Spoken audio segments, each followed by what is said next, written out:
nze mbagamba ne banagenda ku apiiru ate yo eyinza okusukuluma okuwanguwa ku bye nategedde ku by'amateeka ne boogenda mu Supreme Court toyinza kukyusa bifu byali mu kalulu ka Kawempe North.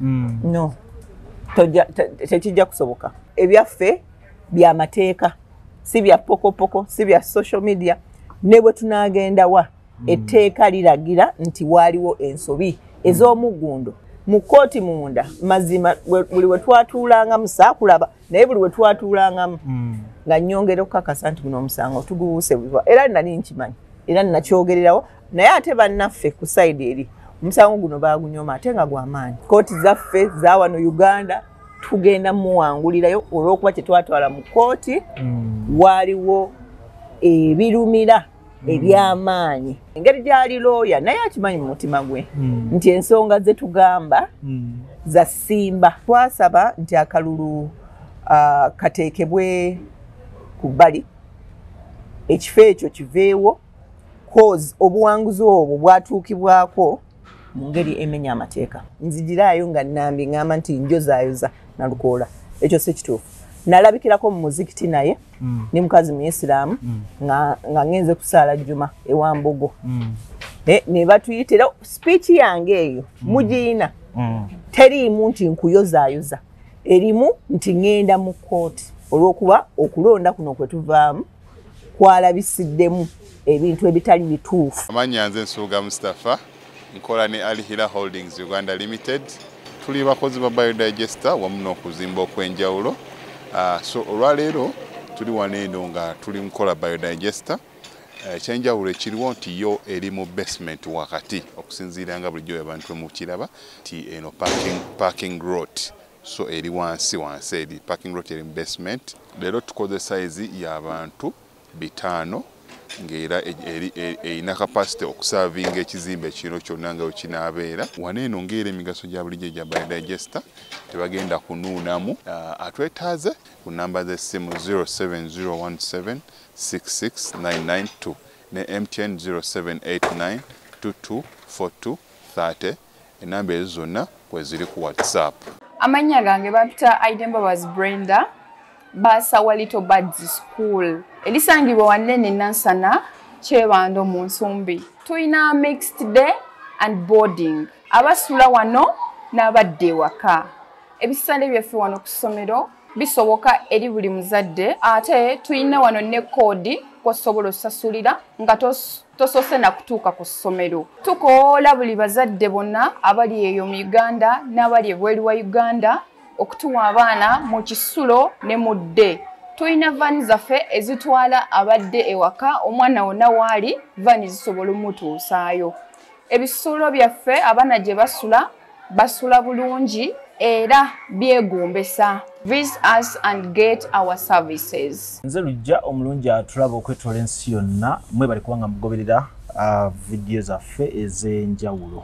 Kakati tulina omukyala Farida Nambi eyawangudde Honorable Nalukoola mu musango ogubaddewo ogw'akalulu k'e Kawempe ke twakavaamu aka by elections. Okusookera ddala tukuyozaayoza. Eyanziza. Kuli ka kooti. Amiina. Oli mu mbeera ki leero? Ndi musanyufu. Okusookera ddala njagala okwebaza Mukama Katonda eyansobozesezza nti twawaaba omusango kati gugenda kubeera nga guwera omwezi. Judiciary nayo njebaza okubeera nti yatunula mu kuwaaba kwange nesobola okulaba mu ensonga ez'essimba ate nga buli nsonga twagirinako abajulizi nga tugirinako obukakafu obw'enjawulo bwe twaleeta mu kooti okusobola okuttaanya lwaki twemulugunya ku nsonga ezo. Ekisookera ddala yenna munnamateeka oba amanyi ku by'amateeka akimanyi bulungi nnyo akalulu konna weetaaga okubeera ng'obululu bwonna obuvudde mu kulonda bubaliddwa era ne ebivuddemu ne bikomezebwawo akalulu okubeera akajjuvu. Toyinza kugamba nti gweofunye akalulu akajjuvu naye nga waliwo abantu b'osibidde ebweru. Ekyo kyokka kyali kimala okubeera nti judiciary eraba nti waliwo ebyamateeka ebyasobezebwa mu kulonda Kakampe North by election.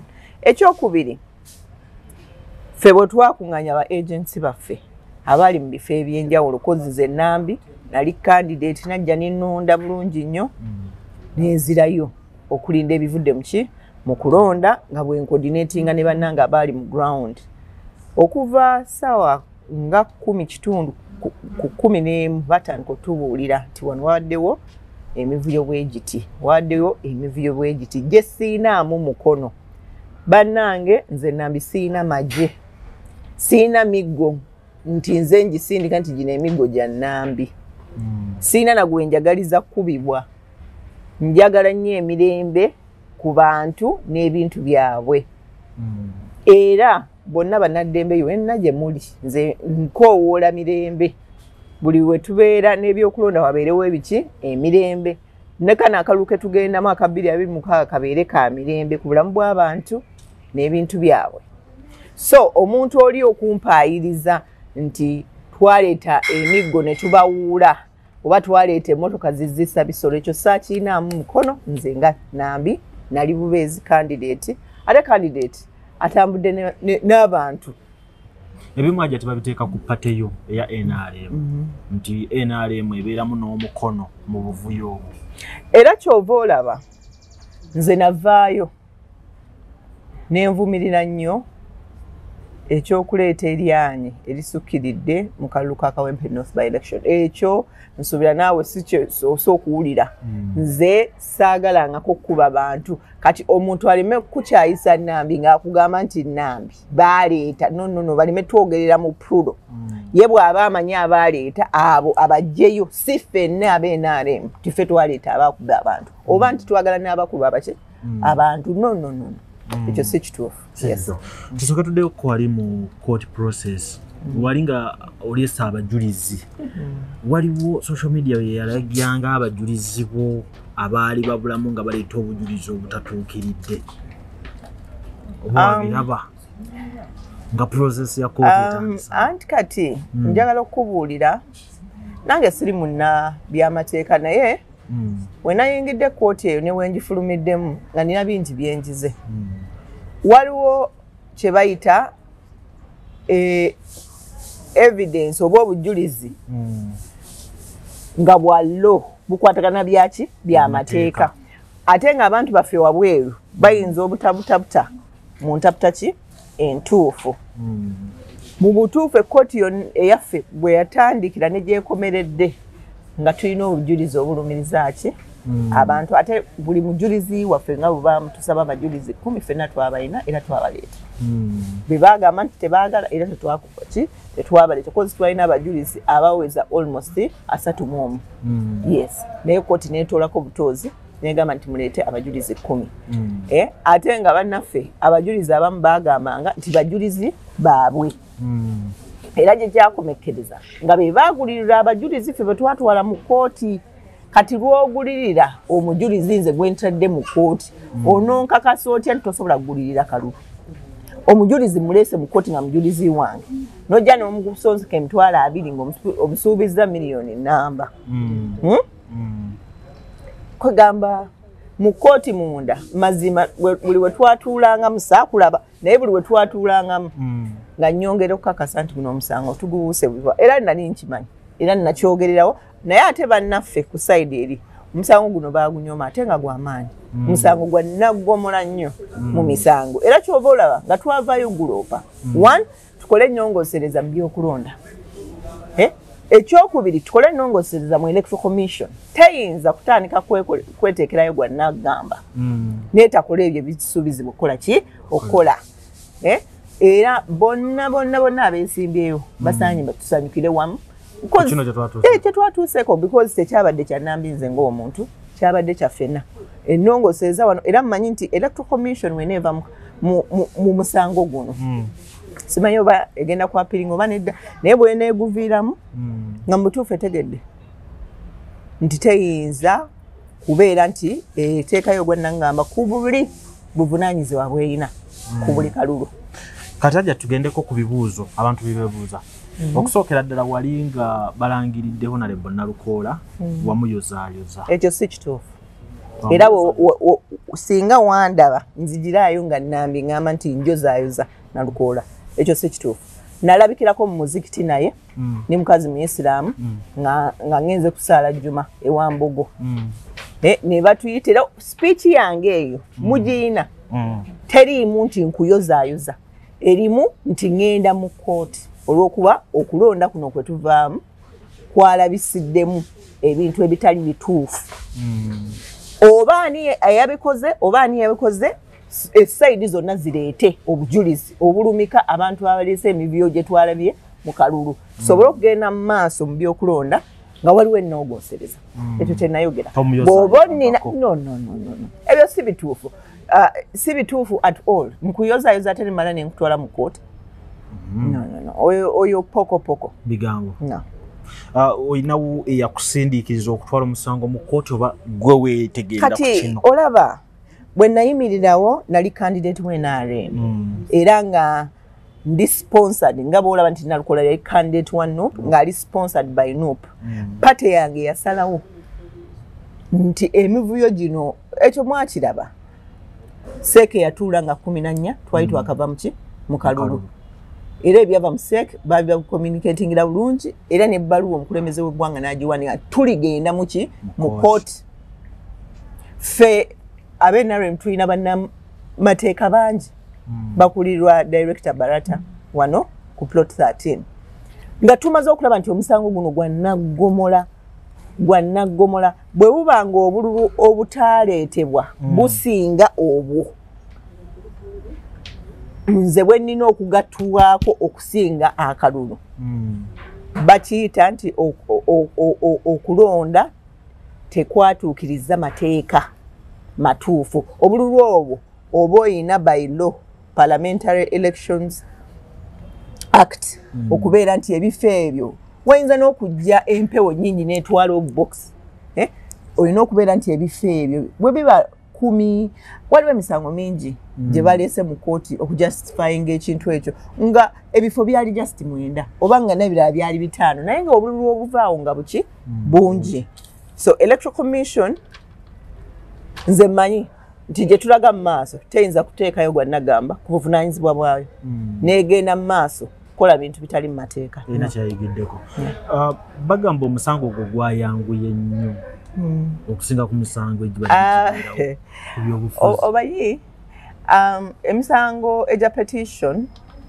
petition eza election gyo gibeera nga janguwa era janguyira ddala kikiri ku musango gwange era nze mbagamba ne banaagenda ku apiiru ate yo eyinza okusukkuluma okuwanguwa yes because tugenda mu kalulu kaki kalala tulina okuleka ku rekodi ya kooti naye nga nkukakasa ku bye nategedde ku by'amateeka ne bwogenda mu Supreme Court toyinza kukyusa bifu byali mu kalulu ka Kawempe North no tekijja kusoboka so nze njagala kwebaza judiciary oba essiga eryo eddamuzi okubeera nti kyenasaba nze ng'omwabi bakizeemu ne bampa obuwanguzi mu High Court era ffe situtidde because ebyaffe byamateeka si bya pokopoko si bya social media ne bwe tunaagenda wa etteeka liragira nti waaliwo ensobi ez'omuggundo wasaba kooti nti wosinga akalulu kaddibwemu oba kooti yakoze kusalawo kwayo? No twasaba nti akalulu kateekebwe ku bbali ekifo ekyo kiveewo cause obuwanguzi obwo bwatuukibwako mu ngeri emenya amateeka yes kati kooti yagambye akalulu kakuddibwamu okeetegekedde? Yes, nkeetegekedde mu mbeera nti omanyi nti waliyo protestive vote Sebo nze mbadde mbululu kano kagenda kubeera kakusatu ketugendamu ate mbadde mu buweereza emyaka egisoba 2 n'okusoba mu buweereza mu Kampala muno mu buweereza obw'abantu naawe kenyini oyinza okutuula wano n'ojjukira nti Nambi ono yakola kino na kino na kino na kino so nze ndi candidate ateetiiririra abantu bange bamanyi nti gye bali nkubuulira amazima ate nga bali sure nti nze ndi muweereza owaki ow'amazima mu kyenjagala okubeera nti mbaweereza njagala kuweereza abatuuze ba Kawempe North Constituency era ngenda kudda wansi ku ttaka mbasaba akalulu ojja kuddayo saba akalulu yes mu mbeera yonna era ojja kuba omubaka wa Kawempe yes inshallah omanyi kati nze ndi mukyala Muisiraamu buliwo ngereesa toyongerako nti inshallah nga Katonda ageze olina obubaka bwowa opponent mu mbeera nti agenda mu kooti ejulirwamu ekyokera ddala mu nkola eya demokrasiya akkirizibwa okweyongerayo okulaba oba ebyavudde mu kooti eya wansi eryo ddembe lye era nze ng'omuntu ayagaliza abantu abalala emirembe asobola okugenda naye nga nayo ngenda muwangulirayo yes ogenda mulwega olugendo ffe tetwalulabako kitundu twalulaba mpaka gye luggweera kooti zaffe za wano Uganda tugenda muwangulirayo olw'okuba kyetwatwala mu kooti waaliwo ebirumira eby'amaanyi mu Kawempe North by-election yakusekeredde Nabugoola ng'agamba muli mu byammwe byonna bazze babalaba mu bikola naye ne babawangula of course mugana kuseka ne gye twatandikira mu guno omusango gwa High Court yatandika nga nsekerera nangamba n'okuŋŋamba nti abajulizi bange bagenze ku ludda lwe gye byakomekereza nga tuli kuki nga bali ku ludda wani kati nze mugamba aseke mpola olw'okuba ebintu bino tomanya owulidde taata tomanya kiki kigenda kuvaamu naye nze nga mugamba engeri gyali looya naye akimanyi mu mutima gwe nti ensonga ze tugamba za simba kyetwogera kyamaanyi so hajati wawangudde looya namuwangudde alhamdulillah mukama yeebazibwa kwekyo yes kwagaliza birungi byereere hajati thank you obaka eri bannakawempe Kawempe North omuweereza wammwe wannamaddala ajja okuddamu okubasaba obuwagizi era nsaba muveeyo ate ku luno mu bungi abasinga baŋŋamba mwatya olw'agamoto gaago gazisa byalo agavaayo naye ku luno tugenda beegayirira bassebo ne bannyaba makuumaddembe abava mu bakuumi b'eddembe okubeera nti tuteekawo embeera egenda okusobozesa abalonzi baffe okuvaayo okulonda era mwongere n'eddoboozi limu muwa Kalulu Nambi Farida abeera omubaka wammwe omuweereza wammwe owa Kawempe North Constituency mwebale nnyo. Peter Ali Moses, marketing manager wa Tete Business Solutions. We deal in printing, branding and general supplies. Tukola signages, tukola corporate wear uniforms n'ebintu bingi. Bino byonna bye mulaba mu dduuka zino samples. Buli kyolaba kyonna tulina stores. Tukola bintu bingi n'abasinga bamanyi tukola printing and branding only. Naye tukola bingi, tulina departments ezirimu civil engineering, ezirimu installations, mechanical installations n'ebirala. Tuli located at Lighthouse Arcade behind Charm Towers, C12. Era bw'otuuka ku C12 obupande waffe bwonna oba obulaba. Logical Construction Company tulina abakugu b'enjawulo. Tulina nga wonalaba nti tulina ba architects, tulina ba structural engineer, tulina ba painter. Tulina aba electrical onatuuka ewagulu jasanga nti slab etwagitaddemu pipe z'amasannyalaze tetwayise balala feke nnyini n'abantu baffe nga bwe tukola fe abakuzetya abakyekoledde kwegamba logical emirimu gye tukola gono tukuba plan mwekyo ne tukola electrical ebyamasannyalaze ne tukola plumbing ebyo ebyamazzi ne tupaintinga ne tukola interior designing landscaping ebya compound ebyo byonna Logical Construction Company tubikola.